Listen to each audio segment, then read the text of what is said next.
This is the new normal. We're getting used to keeping ourselves. This is your dance space. This is my dance space. And this is just one of the ways that we are adjusting as all of you and everyone in this country and frankly around the world adjust to trying to do our best to get on top of the coronavirus. Let's start with the very latest. And the government's task force's new sweeping guidelines for the next 15 days to try to prevent and slow down the spread of the virus. But they acknowledge this pandemic may well stretch into July or August. Meantime, the president warned that a recession was possible after another historic rout on Wall Street Monday.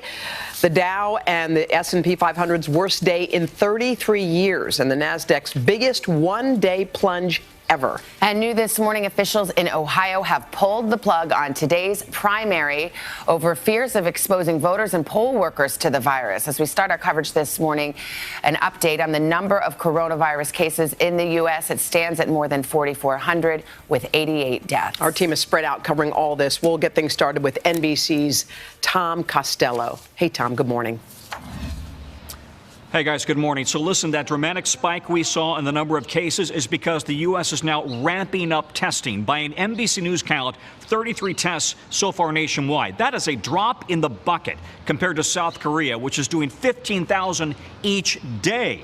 Meanwhile, cities and states closing restaurants and bars and gyms and theaters, retailers closing down. The president says there is no plan right now for any sort of a national quarantine. But dramatic news when he said that he expects this could, in fact, extend well into late summer. President Trump now offering a sobering new assessment of the coronavirus crisis as cases rise from coast to coast. This is a bad one. This is a very bad one. This is bad in the sense that it's so contagious. The administration providing a sharp change in tone from just a day earlier. It's incredible, but it's something that we have tremendous control of. Now, new White House guidelines urge all Americans to avoid social gatherings of 10 people or more. Everybody in America does what we ask for over the next 15 days. We will see a dramatic difference, and we won't have to worry about the ventilators, and we won't have to worry about the ICU beds. Cities and states now taking drastic measures to try to curb the spread of the virus. Overnight, Ohio Governor Mike DeWine defied a judge's order, canceling the state's primary election by getting the state's health director to declare an emergency, ordering the polls closed amid fears over coronavirus. Is it a perfect decision? No, absolutely not. It does preserve people's constitutional rights, and it does not require them to choose between their health and exercising their constitutional right. It comes as 3 other states are set to vote today in the first primary since the start of the outbreak. Arizona, Florida, and Illinois moving forward with their primaries, despite calls for social distancing. Nationwide, health officials are struggling to stop the spread of the virus. Out west, the San Francisco Bay Area under lockdown, with residents told to stay home except for essential needs. And in the nation's capital, the Supreme Court shut down for the first time in more than a century when it closed for the 1918 flu pandemic. Just to the north, Canada plans to shut down international travel with an exception for U.S. citizens. Anyone who has symptoms will not be able to come to Canada. It all comes as the airline industry, which has already made deep cuts to service, seeks a $50 billion government bailout. Amtrak says it's making major cuts to its rail service due to reduced demand, including along the busy Northeast corridor. Meanwhile, Amazon says with the spike in online orders, it will hire 100,000 workers to help with demand and increase wages for workers by $2 an hour. In Seattle, doctors gave the first doses in a clinical trial of a potential vaccine, but experts caution it could still be up to 18 months before a vaccine becomes widely available. For now, the White House says everyone, especially young and healthy people, should do their parts to protect the older friends and loved ones who are considered more at risk. I want to speak particularly to our largest generation now, our millennials. They are the core group that will stop this virus. I misspoke on the beginning there. 33,000 tests have now been essentially carried out nationwide compared to 15,000 per day in South Korea. Listen, the economic toll here is mounting. Congress considering a massive injection, an economic lifeline to families and businesses. Credit card companies are actually helping people figure out a payment plan, deferring sometimes interest in some cases. We've also got utility companies promising not to turn off the power or the water or cable TV or even telephone service service, as this country now is only a week or so into what is proving to be just a massive disruption. Guys, back to you. Yeah, that economic health can't come soon enough. All right, Tom, thank you. Now to a closer look at those unprecedented steps that major cities have taken to control the spread of the virus. How are millions of people coping with those drastic changes to daily life and the order to stay home? NBC's Gabe Gutierrez joins us from Times Square in the heart of New York City this morning. Gabe, good morning to you. Savannah, good morning. This is the new normal in the heart of Manhattan. Many bars and restaurants closed, and on St. Patrick's Day, those new restrictions went into effect overnight across the region as the entire country faces a new reality. Overnight, the unprecedented changes took effect in two of the nation's largest and most densely populated metro areas. Much of New York and San Francisco now shut down. There's nothing, honestly, nothing at this point that I can do. Across Manhattan, a stunning sight. Normally packed bars and restaurants no longer allowing customers to dine in. I don't know what's going to happen. I don't know financially how I'm going to pay my bills. Only takeout and delivery orders across the tri-state area. It's like a nightmare that doesn't end, you know. Some businesses are choosing to close altogether. Have you ever seen anything like this before?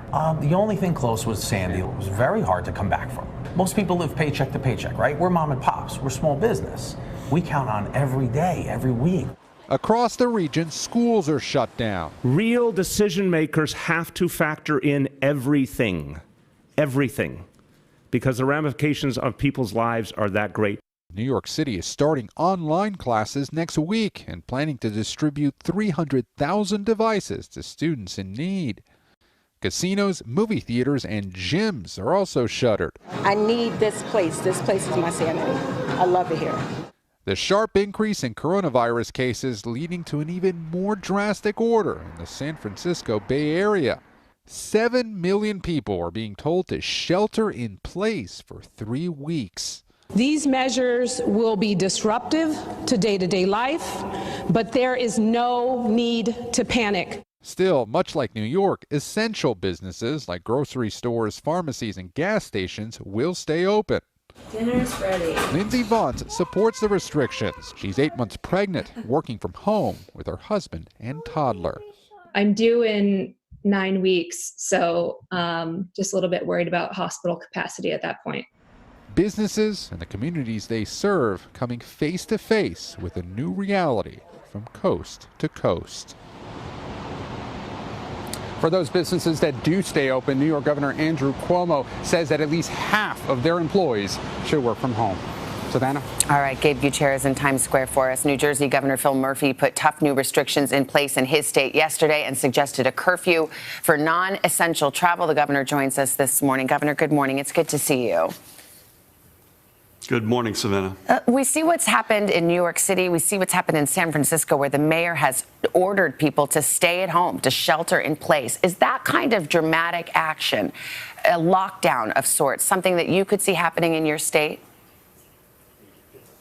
Well, we frankly have a version of that already. It isn't a curfew. It is a strong recommendation that between each night, the hour of 8 p.m. and 5 a.m. the next day, cut out all non-essential travel in the state of New Jersey. Only essential businesses being allowed to be open. So casinos are shut, movie theaters, gyms, restaurants, bars are takeout only. Our schools, effective today, are all shut. We've called up the National Guard. We've lowered the amount of people that we're allowing to gather. We're trying to do everything we can to break the back and flatten that curve so we can take pressure off the healthcare system and, God willing, save lives. Governor, you were on that call yesterday with a number of governors from around the country and President Trump. What did he tell you governors about the availability of respirators and ventilators and whether the federal government could be relied upon in case states are not able to meet their individual needs?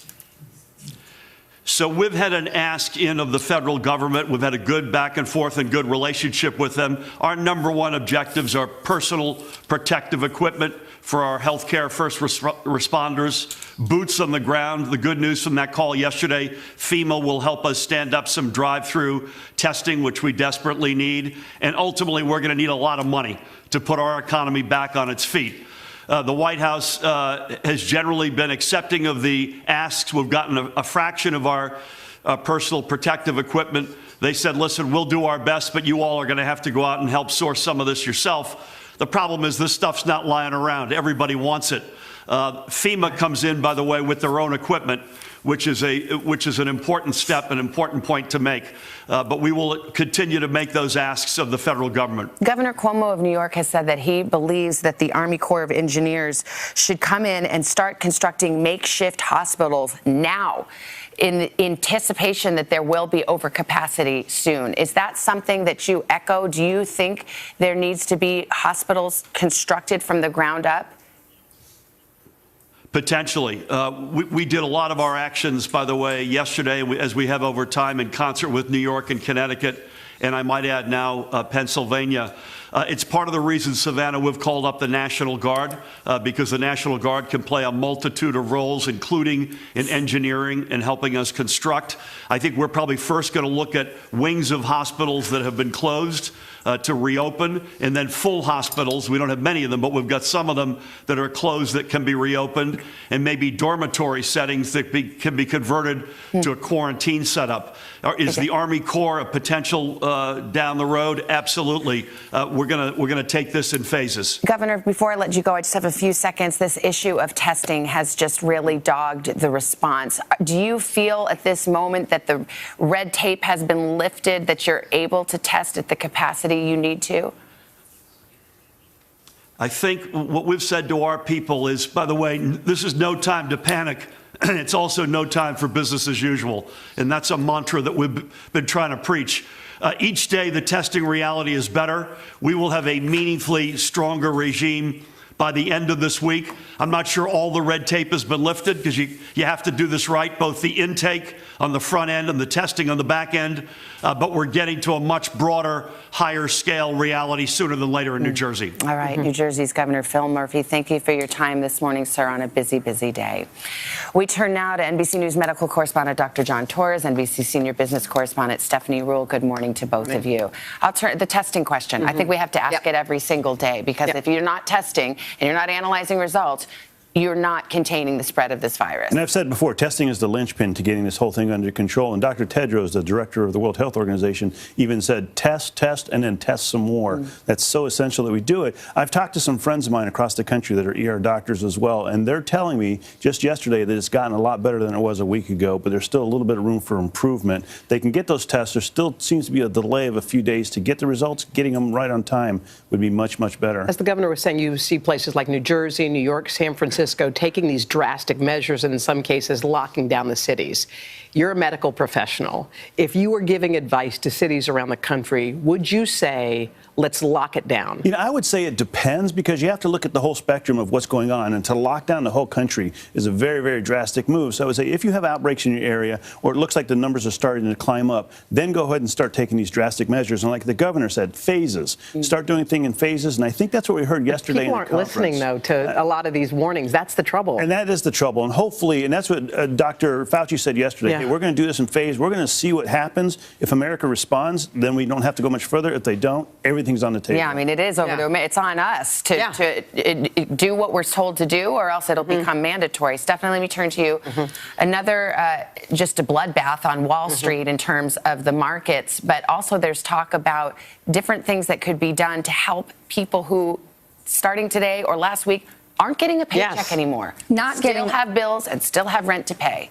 Here's one positive. The president that we saw yesterday in that press conference was the most somber we have seen. And what we have said across the board is that we need federal, state, government leaders as well as business leaders to all get on the same page. You know, you just said people aren't listening. They start to listen when you see the president. And it wasn't just that. Then the media changes. And so from a what is this going to do for our economy, it's very bad news. Because as soon as we shut down and you don't have groups of more than 10 people and bars and restaurants are closed, that's very bad in the short term. But in the long term, to truly solve this, we have to have this lockdown. And now you are seeing the government get closer. Right? So the bill, the monetary policy bill, the monetary policy was addressed by the Fed on Sunday. But now the Congress has passed their bill. They're now moving it to the Senate to help people, to expand unemployment, to expand paid family leave. But it's not through Congress yet, by the way. And by the way, people need dough now. And Romney was talking about, let's send $1,000 to each family out there because you need something and you don't need to wait. This is really important because you could say, I'm going to apply for unemployment benefits, I'm going to get a loan. That takes time. Yeah. If you don't get to go to work today and you're not a salaried employee, you might not make the best health decisions for your family. You might say, I'm going to go take this shift because I need to make sure I get paid. But if suddenly you're getting that $1,000 and you've got a cushion, you know you can put food on the table, you can say, you know what, it is time for me to quarantine. And the sooner we're making the responsible